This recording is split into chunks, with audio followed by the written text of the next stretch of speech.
Šią savaitę svarbės rungtynės su Panevėžio ekranu savų žiūrovų akivaizdoje laimėję žalgiriečiai ruošiasi išvykai į Tauragę, kur sekmadienį susitiks su Tauro ekipa. Kaip teigia Žalgirio gynėjas Georgas Freidgeimas, žaliai balti į kelionę važiuos su gera nuotaika.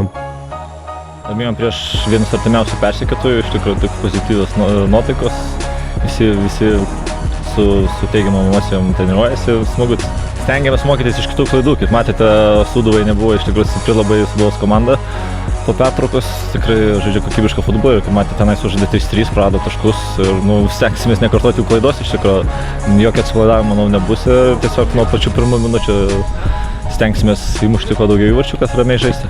O kaip rungtynės su Atlantu? Ar kažko tai pasimokėt po rungtynių? Visgi netokios sėkmingos buvo? Žinau, pasimokėm, darėm analizę, treneris akcentavo, kaip išėjimus į ataką, kaip išeiti geriau ir iš tikrųjų matėsi, treneris pamatė žaidimo kokybės pagerėjimą ateinančiose varžybose. Ko tikitės iš rungtynių su Tauru? Pergalės 3 taškų ir gražaus, sakė, futbolo, kad nudžiudinkite ir sirgalius, ne tik 3 taškai būtų.